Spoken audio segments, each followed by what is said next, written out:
போலாமா? வணக்கம் பிரசாந்த் சார், வாழ்த்துக்கள். 50வது படம், இன்னும் 100வது படம், 200வது படம் நிறைய நடிச்சு நிறைய வெற்றிகள் பெறணும் எல்லா சார்பாக வாழ்த்துறோம் sir. Thank you Meenakshi sir, thank you sir. அப்புறம் நிறைய படத்தில் நீங்கள் சிம்ரன் கூட வந்து ஜோடியாக நடிச்சிங்க. அவ்வளவு வெற்றி படங்கள், பாடல்கள் அவ்வளோ நல்லாயிருக்கும். இந்த படத்தில் உங்களுக்கு சிம்ரன் ஜோடி இல்லை அப்படின்னாங்க. ஆனால் ப்ரமோ சாங்கில் மாத்திரம் 2 பேரும் டான்ஸ் ஆடுறதுக்கு கொஞ்ச நாளைக்கு அப்புறம், இடைவேளைக்கு அப்புறம் சிம்ரன் கூட நடித்த அந்த கெமிஸ்ட்ரி எப்படி இருந்தது கொஞ்சம் சொல்லுங்கள். கெமிஸ்ட்ரி வந்து கெமிஸ்ட்ரி மாதிரி இருந்தது. அந்த வார்த்தையை இன்வென்ட் பண்ண அந்த ஜோடி நம்பர் 1 ஜட்ஜ்மெண்ட் பண்ணும்போது அந்த வார்த்தையை கண்டுபிடிச்சேன். பட் கெமிஸ்ட்ரி வந்து எஸ், ஒரு H2O with some C carbon 6 with some sulfuric acid and a little bit of carbon and nitric. Okay, nitric சேர்த்துக்கலாம். So the chemistry was really nice and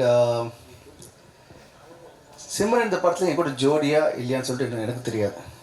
அது நம்ம படம் பார்த்துக்கலாம். பட் சாங்கில் டான்ஸ் ஆன காரணம் வந்து அது சாங்லேயே ஒரு ட்விஸ்ட் இருக்குது. ஸோ பார்க்கும்போது விஷுவல் வரும்போது உங்களுக்கு தெரியலாம், you will understand. So thank you so much sir. Prashanth sir, வாழ்த்துக்கள். 50வது படத்துக்கு வாழ்த்துக்கள். தேங்க்யூ கவிதா. பியானிஸ்டா ஒரு பிளைண்டா நடிக்கும்போது அதுக்கு எப்படி இருந்துச்சு, அதோட எக்ஸ்பீரியன்ஸ் பற்றி சொல்லுங்கள். இதுக்கு எதுவும் ட்ரெயின் எடுத்துட்டிங்களா இந்த கேரக்டருக்காக? ஒரு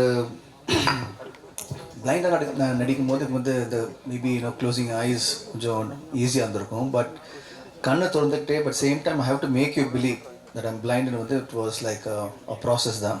அண்ட் பட் என் கூட நடித்த நடிகர்களும் சரி எல்லாருமே they made it very easy for me. முக்கியமாக என்னோட டேரக்டர், அவர் the way he extracted work out of me. I think all the credit goes to my director. Sir Prashanth sir, உங்க அப்பா உங்களுக்கு வில்லனா எப்போ நடிக்க போறாங்க? வில்லனான்னு நான் நிறுத்தினேன். ஆக்சுவலாக பல பேர் சார் இதுக்கு விளக்கம் கொடுத்தாங்க நிறைய யூடியூப் இதிலெல்லாம். ஆனால் உங்களோட வாழ்க்கையில் தந்தை சொல் மிக்க மந்திரம் இல்லைன்னு வாழ்ந்துட்டு இருக்கிறவர் நீங்கள். உங்களோட வெற்றிக்கு அவர் தான் காரணம். ஒரு மனுஷன் வந்து 10 வருஷம் 15 வருஷம் ஹீரோவாகவே இருக்கிறதுங்கிறது சாதாரண விஷயம் தான். அதுக்கு பேக் போன் சார் தான். ஆனால் இது தெரியாமல் பல பேர் பல விஷயங்கள் பேசுகிறாங்க. அதுக்கு சார் விளக்கம் கொடுத்துட்டாரு. இப்போ உங்கள் விளக்கம் வேணுங்க. இல்லை, நீங்கள் கேட்ட கேள்விக்கு வந்து இப்போது நான் அவர் சேர்ந்து நடித்தேன்னா 2 ஃப்ரெண்ட்ஸை தான் நடிப்போம். 2 ஃப்ரெண்ட்ஸ் நடிப்போம், 2 ஹீரோஸ் நாங்கள் 2 பேரும். ஸோ ஹீரோ தான் அந்த மல்டி ஸ்டார்மாக தான் நடிப்போம் தவிர்த்து வில்லனாக வந்து சான்ஸே கிடையாது. ஏன்னா அவர் ட்ரை பண்ணாலும் வில்லன் இருக்க முடியாது அவரால். அதனால் ஸோ நான் அவர் சேர்ந்து நடித்தா கண்டிப்பாக ஒரு ஆக்ஷன் பேக்ட் ஒரு 2 ஹீரோ சப்ஜெக்டாக இருக்கும். பிரசாந்த் சார், சார் இங்கே சார் பிரசாந்த் சார் வாட்சிங் சார். ஓகே.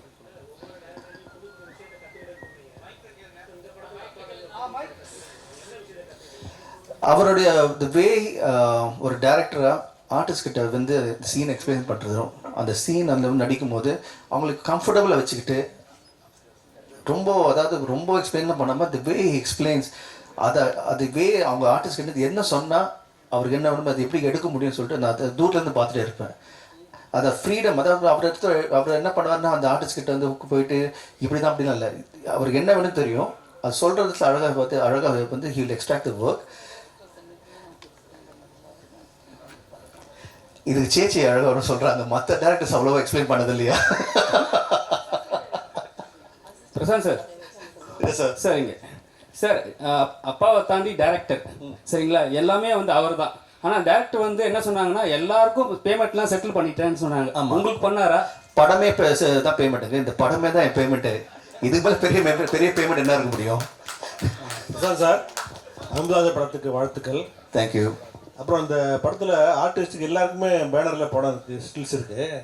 பட் தனியாக அந்த கூலிங் கிளாஸ்க்கு மட்டும் ஒரு ஸ்டில் போட்டிருக்கீங்களா? அதுக்கு படத்துக்கு ஏதாவது முக்கியத்துவம் இருக்கா? அதாவது ஒவ்வொரு ஆர்டிஸ்ட்டும் சரி, அந்த இருக்கிற அந்த யூஸ் பண்ண ஆக்சசரியும் சரி, ஒரு அர்த்தம் இருக்குது இந்த படத்தில். இந்த படம் நான் பார்த்து வந்து ரீமேக் பண்ண காரணமே ரீமேக் பண்ண காரணமே ஒவ்வொரு சின்ன விஷயத்துக்கு கூட ஒரு அர்த்தம் இருக்குது படத்தில். அவ்வளோ அழகான ஒரு ஸ்கிரிப்ட், அருமையான ஒரு ஸ்க்ரீன் பிளே. அதை இந்த படத்தை வந்து தமிழுக்கு ஏற்ற மாதிரி அப்பா வந்து மாற்றின விதமோ அவர் எடுத்த விதமோ நீங்கள் பார்த்தீங்கன்னா டோட்டலாக வந்து நான் இந்த 3 லாங்குவேஜ் எந்த லாங்குவேஜ் எடுத்திருந்தாலும் நம்ம தமிழில் எடுக்கும்போது இந்த ஆர்டிஸ்ட் செலெக்ஷன் சரி, ப்ரொடக்ஷன் வேல்யூ சரி, ரெண்டுமே வந்து மிக பெரிய செலவில், அதாவது ஹி ஹஸ் ரியலி கான் அதை ஃபுல் அதை இதுக்கு மேலே வந்து பண்ண முடியாது இந்த படத்துக்கு. எதுவாக இருந்தாலும் இப்போ ப்ரோமோ சாங்கே பார்த்தீங்கன்னா ஜஸ்ட் ஒரு நாங்கள் 2 பேர் ஆடி இருக்கலாம். அப்படி இல்லாமல் ஒரு ஒரு பிரபுதேவ மாஸ்டர் வச்சு, அப்புறம் சாண்டி, அதுக்கப்புறம் டான்சர்ஸ் ஃப்ரம் பாம்பே. அண்ட் வந்து பார்த்தீங்கன்னா மெயினாக வந்து இந்த பாட்டுக்கு வந்து பாட வந்து குரல் வந்து அனிருத், அவருக்கு வந்து தனியாக வந்து we made sure that everything is the best that can happen. So அந்த மாதிரி விதத்தில் வந்து ஐ திங்க் அப்பா has made a wonderful job. Urvashi madam, இங்கே ஊர்வசி மேடம், ரவிக்குமார் சார் கொஞ்ச நேரம் முன்னாடி பேசும்போது உங்களை பற்றி ஒன்று கமெண்ட் பண்ணாரு. உங்களுக்கு ஊர்வசின் பேர் வச்சதுக்கு ராட்சசின் பேர் வச்சிருக்கலாம், அந்த அளவுக்கு எந்த கேரக்டர் கொடுத்தாலும் எல்லா படத்துலையும் அசைத்திடுவாங்க அப்படின்னு வந்து பாராட்டிட்டு பண்ணாரு. பொதுவாக பல டைரக்டர்ஸ் உங்கள் நடிப்பு, நாங்கள் ரசிகர்கள், பத்திரிகை எல்லாருமே அப்படி தான் நினைக்கிறோம். இப்படி ஒரு பேர் தமிழ் சினிமாவில் எடுத்ததை பற்றி நீங்கள் என்ன ஃபீல் பண்ணுறீங்க? ரொம்ப சந்தோஷங்க. ஃபர்ஸ்ட் ஆஃப் ஆல் நமக்கு சந்தோஷம்தான். நம்ம தனியாக ராட்சசிங்கிற வார்த்தை அது மட்டுமே அண்டர்லைன் பண்ணோம்னா கண்டிப்பாக நடிப்பு ராட்சசி புரியும் இல்லை. தனியாக இப்போ லாங்குவேஜ் தெரியாமல் ஃபஸ்ட்டு வந்து தமிழ் கற்றுக்கிறவங்க வந்தாங்கன்னா ஊர்வசி வந்து ராட்சசின்னு சொல்கிறாங்க. சிச்சோ பாவன் இந்த ஊருக்காரங்க வந்து அவங்க பேர் ராட்சசின்றாங்க, அவங்க தான் நல்லா சிரித்து பேசுகிறாங்களே அப்படின்வாங்க. பட் ஃபஸ்ட் டைம் என்னுடைய மதிப்பிற்குரிய கமல் சார் அவர் தான் முதல்ல அந்த வார்த்தை சொன்னார். அதனால இன்னை வரைக்கும் ரொம்ப ரொம்ப சந்தோஷமான விஷயம். அப்புறம் எனக்கு இது தாயகம் மாதிரி தமிழ் சினிமாவிலேருந்து தான் நான் வந்தேன். ஸோ இங்கே எனக்கு வந்து என்ன பட்டம் கொடுத்தாலும் என்ன பேர் கொடுத்தாலும் அது எல்லாமே என் கிரீடத்தில், நடிகைங்கிற ஒரு கிரீடத்தில் இருக்கக்கூடிய ஒரு வைரங்கள் மாதிரி, ரத்னங்கள் மாதிரி தான் நினைப்பேன். அது எல்லாமே ஒரு உங்களுடைய வாழ்த்துக்கள். நன்றி. பிரசாத் சார், நான் பாலன் சார், இப்போ அந்த பிரபுதேவா அந்த டான்ஸ் பண்ணீங்களா, அவர் என்ன சொன்னார் உங்களுக்கு அந்த பாட்டை பற்றி? நீங்கள் அவரை தான் கேட்கணும். அவர் சொன்னதை நான் பண்ணேன். அது எவ்வளோ தூரம் சொல்லிட்டு அது ஆடியன்ஸோட அப்ரிசியேஷனும் அண்ட் கண்டிப்பாக வந்து எல்லோரும் பிடிக்கிற மாதிரி அமைஞ்சிருக்கு. ஸோ ஐ திங்க் அது அவர் தான் சொல்லணும். அந்த I think it's come out well. Prashanth sir, பொதுவாக இந்த விஜய் சார் வந்து மற்ற படங்களுடைய பாடல்கள் மற்ற இதில் எதுவுமே ப்ரமோட் பண்ணி இந்த மாதிரி ரிலீஸ் பண்ணதில்லை. உங்களுக்காக பண்ணியிருக்காரு. என்ன சொன்னார், எதுக்காக இருந்தது? அதான் நான் ஏற்கனவே சொன்ன மாதிரி I'm really grateful and thankful to Thalapathy Vijay இந்த ஆனர் பண்ணதுக்கு. கேட்டேன், உடனே ஓகேன்னு சொன்னார். That shows is what a wonderful person he is. Thank you so much Vijay. And he's it's a very good friendship that we share. And எனக்கு பிரதர் மாதிரி அவர். And அவர் சாங்கை பார்த்தாரு, ரொம்ப நல்லா இருக்கு. அண்ட் அந்த ரிலீஸ் பண்ணும்போது he was very happy, genuinely was happy. Okay and வாழ்த்துக்கள் அப்படி சொன்னார். I thank him from the bottom of the heart. Prashanth, இன்னும் இப்போ தான் நடிக்க இப்போ தான் ஆரம்பிச்சிருக்கேன். இன்னும் நடிக்கணும், நிறைய நிறைய நிறைய விஷயம் சாதிக்கணும், நிறைய விஷயம் பண்ணணும். பார்ப்போம். பிரசாந்த், இங்கே வாழ்த்துக்கள் உப்ரியத் ஃபிலிம்க்கு. Thank you. It's all the more special அப்பாவோட டைரக்ஷனில் பண்ணுறது. Though I said lot of improvisation பண்ணியிருக்கோம், சேஞ்சஸ் பண்ணியிருக்கோன்னு. பட் அப்பேரண்ட்லி ரீமேடுன்னு அவர் சொன்ன மாதிரி நான் சொல்கிறேன். ரீமேட்னா comparisons are bound to happen. So how do you see that? கம்பேரிசன்ஸ் பண்ணாலும் I think this movie will stand apart. The way the star cast and the way it's been visualized, Ravi sir with cinematography and the way each frame has come out, I think it will stand out. No, especially your acting, I'm saying. That நீங்கள் தான் சொல்லணுங்க. அது I've done my job, I've done the best I can do. அது நீங்கள் தான் சொல்லணும். Thank you. Sir அங்கே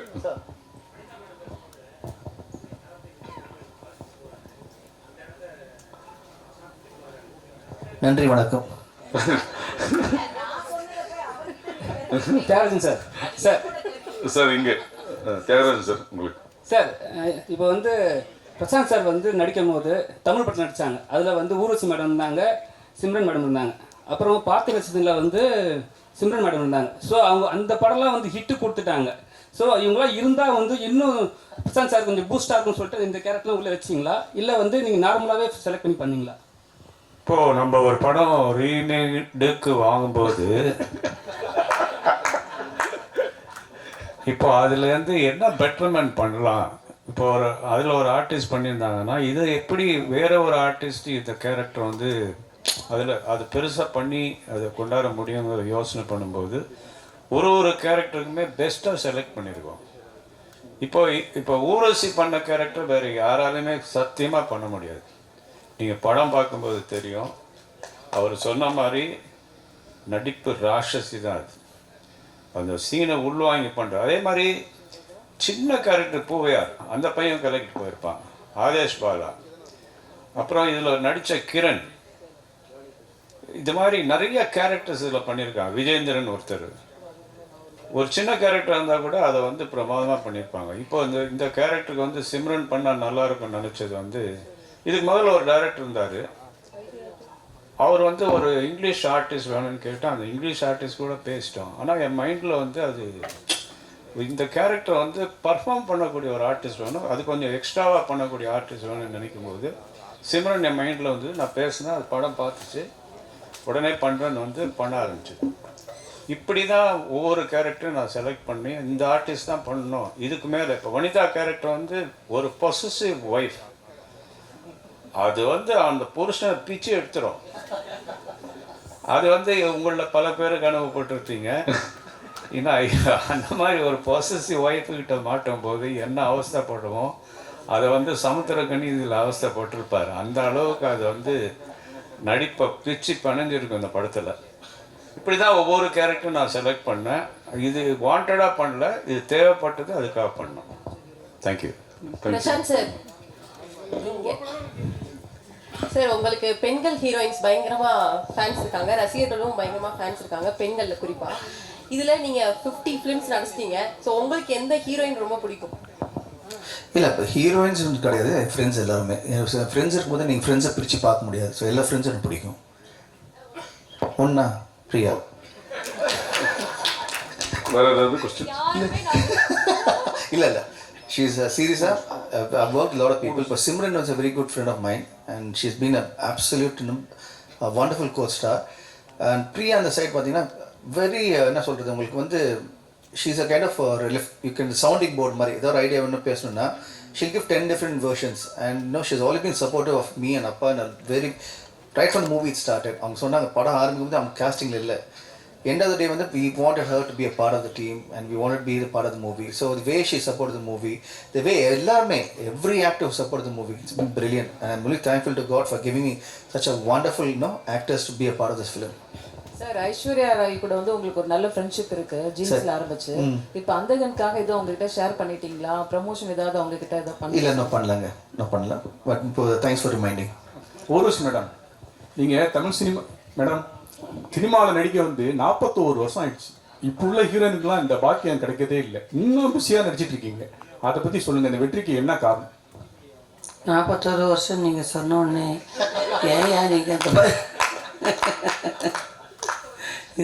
இதை பட் நான் பேபி ஆர்டிஸ்ட்டை ஆரம்பித்து நடிப்புங்கிறதுல ஒரு ஈர்ப்பே இல்லாமல் இது வரைக்கும் தாண்டி வந்தது எப்படிங்கிறது எனக்கே வியப்பாக தான் இருக்குது. என்னை கூட்டத்தில் உட்கார்றதுக்கோ நிறைய நேரம் எனக்கு அறிமுகம் இல்லாதவங்க முன்னாடி உட்காந்து ஷேர் பண்ணுறதுக்கோ எல்லாம் கொஞ்சம் கூட விருப்பம் இல்லாத ஒரு ஆளாக இருந்தேன். பட் சினிமா என்ன ரொம்பவே மாற்றிடுச்சு, நிறைய மாற்றிடுச்சு. எனக்கு சினிமா எனக்கு ஒரு பெண்ணுங்கிற முறையில் சுதந்திரம் கொடுத்துச்சு, வருமானம் கொடுத்துச்சு, அன்பும் பாசமும் பண்பும் சொல்லி கொடுத்துச்சு, இன்றைக்கி புகழும் கொடுத்தது. ஸோ இந்த தருணத்தில் நான் புரிஞ்சுக்கிட்டேன், சினிமாவுக்கு யாருமே தேவையில்லை, சினிமாவை நமக்கு தான் தேவை. ஸோ தலை வணங்கி இருக்கிற வரைக்கும் நாம் நல்லா இருப்போம். நன்றி. அடுத்ததாக சினிமா பத்திரிகையாளர், தமிழ் திரைப்பட பத்திரிகையாளர் சங்கம் சார்பில் கவிதா மற்றும் கோடங்கி அவர்கள் டாப் ஸ்டார் பிரசாந்த் அவர்களின் 50வது பிறந்தநாள் முன்னிட்டு மரியாதை செய்கிறார்.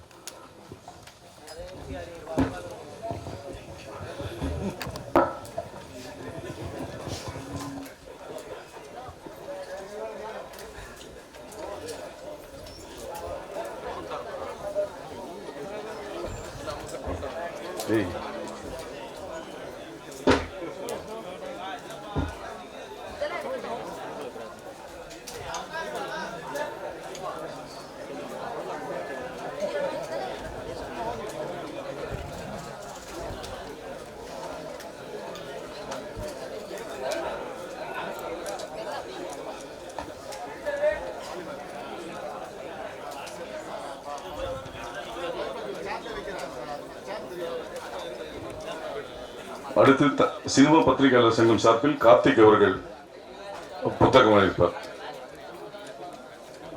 Yeah okay sir.